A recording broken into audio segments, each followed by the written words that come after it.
இன்னைக்கு என்னன்னா நம்ம மார்க்கெட் போயிருந்தோம். அங்க இருந்து பாருங்க நண்டு ரொம்ப பிடிச்சது சாப்பிடலாம்ட்டு நண்டு வாங்கிட்டு வந்திருந்தோம். அதுவும் 1 கிலோ இல்லை 2 கிலோ. பாருங்க எவ்வளோ சின்ன சின்ன நண்டு, புளிசா இருக்கிற நண்டு தான் நல்லா இருக்கும்பாங்க. ஸோ அதே நம்ம வாங்கிட்டு வந்துட்டோம். நண்டு பார்த்தீங்கன்னா எனக்கு ரொம்ப பிடிக்கும். ஸோ அதனால 1 கிலோ ரொம்ப சீப்பாக கிடச்சதுனால 2 கிலோ வாங்கிட்டோம். 1 கிலோ வெறும் 100 ரூபா தான். அதுக்கு தேவையானது பூண்டு வெங்காயமும் சைடில் எங்கள் அக்கா உரிச்சு வச்சிருச்சு. எங்கள் அம்மா எங்கள் அக்காவும் பார்த்தீங்கன்னா அவங்க கொண்டு போயிட்டு நண்டை ஓட உடைச்சு காலு கை அதெல்லாம் தனித்தனியாக பிரிச்சு ஒரு தாம்பழ தட்டில் போட்டுட்டு இருந்தாங்க. அதையும் நானும் வேடிக்கை பார்த்துருந்தேன். எப்படி பண்ணுறாங்க, கிளீனிங் எப்படி பண்ணிட்டு இருக்காங்க அப்படின்றத நம்மளும் தெரிஞ்சுக்கோமே அப்படின்ட்டு போய் பக்கத்துலேயே உட்காந்தாச்சு. நண்டை பாருங்க, அதை கிளீன் பண்ணி அது ஓடு காலு எல்லாம் தனித்தனியாக எடுத்து போட்டு ஒரு சட்டியில் வச்சுட்டாங்க. பாருங்க சின்ன நண்டு, அது உள்ள பார்த்தீங்கன்னா சதையும் காலு அப்படியே போட்டாங்க. அந்த பெரிய காலை மட்டும் தனியாக எடுத்துட்டாங்க. அதுக்கு தேவையான வெங்காயம் பூண்டு தக்காளியை எங்கள் அக்கா சைடில் வெட்டிட்டாங்க. உரிக்கிறதுக்குள்ள தாம்பலம் தட்டு எல்லாமே ரெடி பண்ணுவாங்க. மறந்துடக்கூடாது, அடுப்பை ஆன் பண்ணிடணும், டான் பண்ணிக்கணும். சரிங்களா? அதுக்கப்புறம் நல்லா கொஞ்சம் எண்ணெய் ஊற்றணும். சுத்தமான கடல் எண்ணெய், செக்கில் ஆட்டினதை கொண்டாந்து யூஸ் பண்ணுங்க. அதான் நல்லது உடம்புக்கு.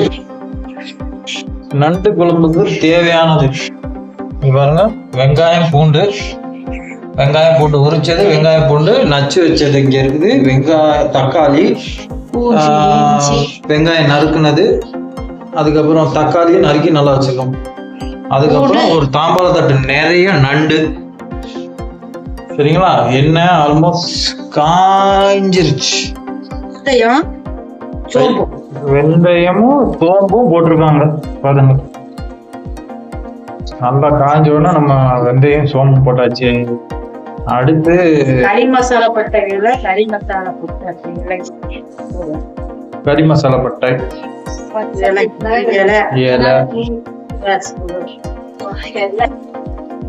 நீ சொன்ன மாதிரியே செய்வோம். அப்படியே நல்லது.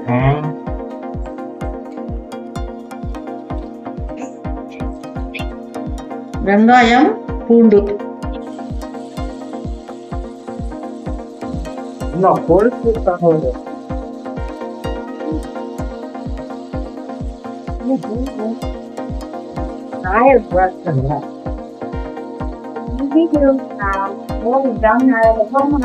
அதுக்கப்புறம் வெங்காயமும் போட்டாங்க. சின்ன வெங்காயம் போட்டிருக்காங்க, பெரிய வெங்காயம் நறுக்கி வச்சது போட்டாச்சு.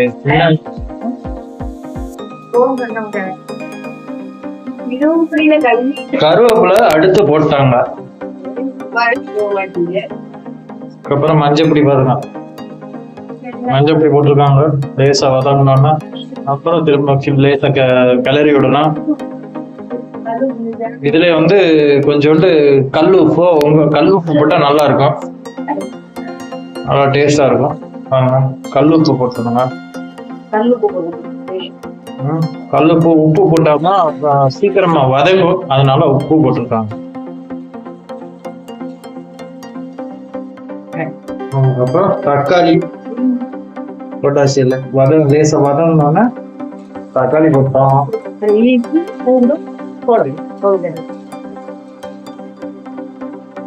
நல்லா பொன்னிறமா வதங்க ஆரம்பிச்சிருச்சு.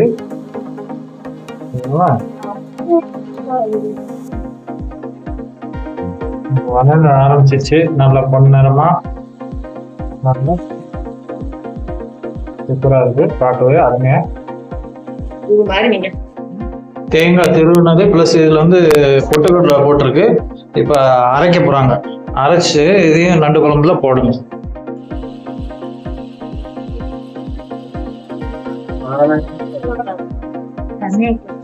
ரொம்ப நைஸா ஓட விட்டுறவும் கூடாது, தண்ணியாவும் ஆயிடக்கூடாது.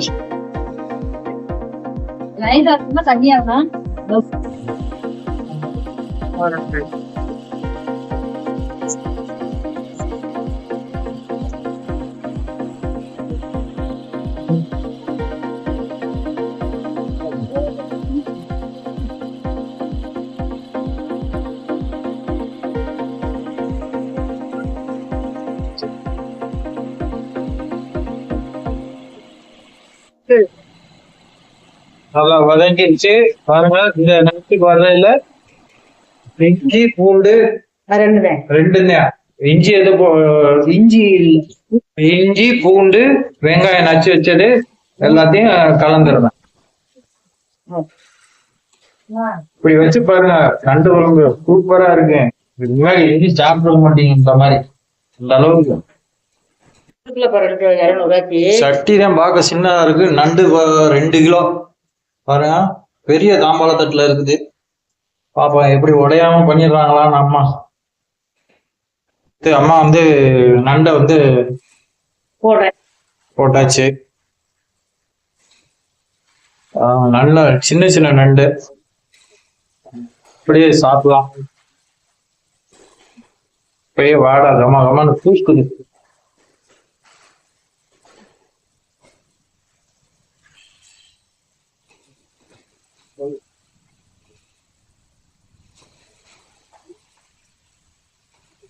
நண்டை போட்டு கொஞ்சம் மிக்ஸ் பண்ணணும். மீனா இருந்தாதான் உடையும் அப்படின்ற பயம். இது வந்து அவ்வளவு சீக்கிரம் உடைஞ்சிடாது நண்டு. ஆமா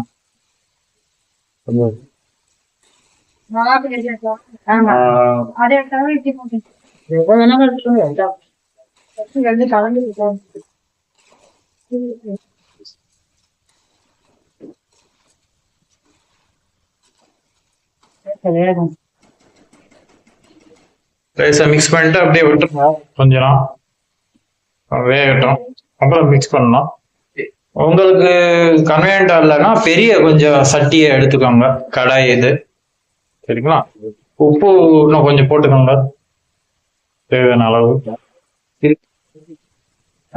உப்பு போட்டுக்கோங்க. இந்த வீடுல இருக்கிற மிளகாப்பொடி அதுல கொஞ்சம் எடுத்தா புளியை ஊற வச்சுக்கணும். சரிங்களா? ஆமா, நம்ம புளியை ஊற வச்சாச்சு. நண்டு அப்படியே வெந்துருச்சு. அதுக்கப்புறம் மிளகாப்பொடி போட வேண்டியது. தேவையான அளவு மிளகாப்பொடி. வீட்டுல அரைச்ச கடை மிளகாப்பொடி இல்ல, நாங்க யூஸ் பண்றது வீட்டு மிளகாப்பொடி. நாங்களே அரைச்சிப்போம். அந்த மிளகாப்பொடியை தான் எப்பவுமே எல்லா குழம்புக்கும் யூஸ் பண்ணிக்கலாம்.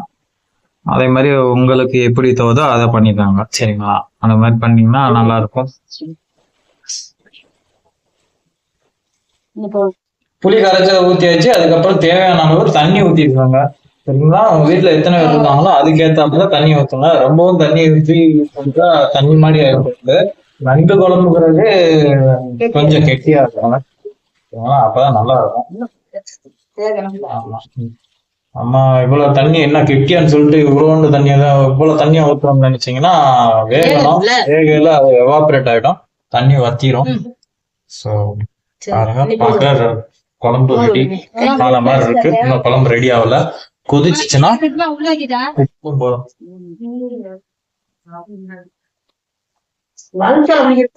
நல்லா கொதிச்சு வந்தோம்னா தேங்காயும் பொட்டுக்கல்லையும் போட்டு அரைச்சு அதை போட்டுடணும்.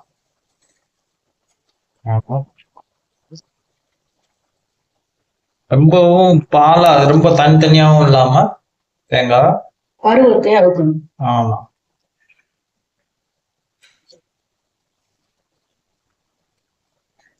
தேங்காயும் பொட்டுக்கல்லையும் அரைச்சு வச்ச ஊத்தணும்னா கொஞ்சம் கெட்டி ஆயிடும்.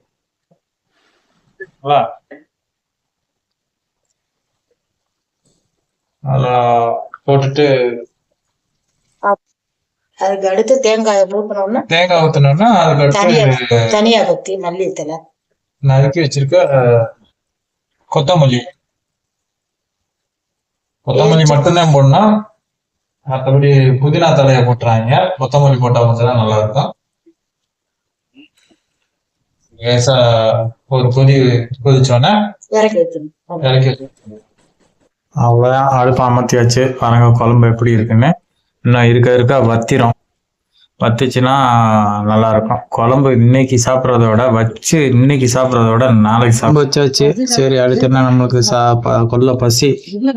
அதுல வேற நண்டு குழம்பா, சோறை போட்டு நண்டு குழம்பு ஊத்தி நண்டு ஒரு 5-6 நண்டை ஒரு தட்டுல வச்சு சாப்பிடலாம்ட்டு வச்சு சாப்பிடையிலே பாத்தீங்கன்னா மூக்குல இருந்து ஒழுவ ஆரம்பிச்சிருச்சு. அவ்வளோ கறி நண்டு திங்க குழம்புனா அதுதான் நெஞ்சு சளிக்கு நல்லது. முடிஞ்சா மாசத்துல ஒருக்கா நண்டு குழம்பு வாங்கி வச்சு சாப்பிட்டு பாருங்க. ஊர்ல நாங்க வாங்கின நண்டு இப்போ வந்து வெறும் 100 ரூபா தான் 1 கிலோ. அதனால சீப்பாக கிடைச்சதுனால நாங்கள் 2 கிலோ வாங்கி செஞ்சிட்டோம். ஓகே, பிடிச்சிருந்தா லைக் பண்ணுங்க, ஷேர் பண்ணுங்க, சப்ஸ்கிரைப் பண்ணுங்க. நீங்க எப்படி நண்டு குழம்பு வைப்பீங்கன்றத சொல்லிருங்க.